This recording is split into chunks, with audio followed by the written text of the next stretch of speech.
Young tiger NTR హీరోగా నటించిన Devara part 1 cinema box office వద్ద దుమ్మురేపింది. థియేటర్లలో హిట్ అవ్వడమే కాకుండా ఓటీటీలో కూడా ఘన విజయాన్ని సాధించి ప్రేక్షకులను ఆకట్టుకుంది.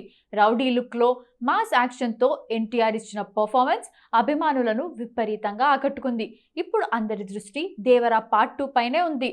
ఇప్పటికే ఈ సినిమా ప్రీ ప్రొడక్షన్ పనులు దాదాపు పూర్తయ్యాయి. డిసెంబర్లో రెగ్యులర్ షూట్ స్టార్ట్ కానుంది. అయితే తాజా సమాచారం ప్రకారం దర్శకుడు కొరటాల శివ ఈ సీక్వెల్ కథలో పలు ముఖ్యమైన మార్పులు చేశారట. ముఖ్యంగా నార్త్ ఇండియా ఆడియన్స్ ను బాగా కనెక్ట్ అయ్యేలా కంటెంట్ డిజైన్ చేస్తున్నారని ఫిల్మ్ నగర్ టాక్. తెలిసిన వివరాల ప్రకారం ఈసారి కథలో రాజకీయ యాక్షన్ డ్రామాతో పాటు భావోద్వేగానికి కూడా పెద్ద స్థానం కల్పించారు. దీంతో దేవరా 2లో కొత్త యాంగిల్ గా ఎన్టీఆర్ పాత్రకు మరింత పవర్ఫుల్ బ్యాక్ స్టోరీ ఇవ్వాలని నిర్ణయించారట. అలాగే సీక్వెల్లో మరో ప్రముఖ బాలీవుడ్ హీరోను తీసుకురావాలని టీం ప్లాన్ చేస్తోందని సమాచారం.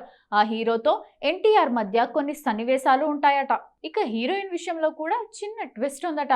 దేవరా 1లో లవ్ ట్రాక్ లో జాన్వీ కపూర్ కన్విందు చేసింది.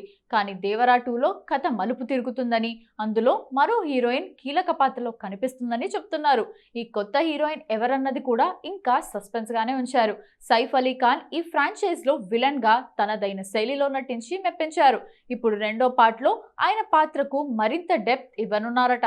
అలాగే శ్రీకాంత్, ప్రకాష్ రాజ్, అజయ్, మురళీ శర్మ వంటి నటులు కూడా కీలక పాత్రలో కనిపించబోతున్నారు. మ్యూజిక్ డిపార్ట్మెంట్ లో అయితే అనిరుద్ రవిచందర్ మళ్ళీ మ్యాజిక్ చేయబోతున్నాడు. ఆయన అందించే బ్యాక్గ్రౌండ్ స్కోర్ మరియు యాక్షన్ సన్నివేశాలు సినిమాకి ప్రధాన ఆకర్షణగా నిలుస్తాయని మేకర్స్ నమ్ముతున్నారు. మొత్తానికి దేవరా పార్ట్ 2 పై అంచనాలు ఆకాశాన్నంటుతున్నాయి. ఫ్యాన్స్ మాత్రమే కాకుండా బాలీవుడ్ ప్రేక్షకులు కూడా ఈ సినిమా కోసం ఆసక్తిగా ఎదురుచూస్తున్నారు. ఇక కొరటాల శివ ఎన్టీఆర్ కాంబినేషన్ ఈసారి ఎలాంటి మాస్ ఫైర్ చూపిస్తుందో, ఈ సీక్వెల్ ఏ రేంజ్ లో బ్లాక్ బస్టర్ అవుతుందో చూడాలి.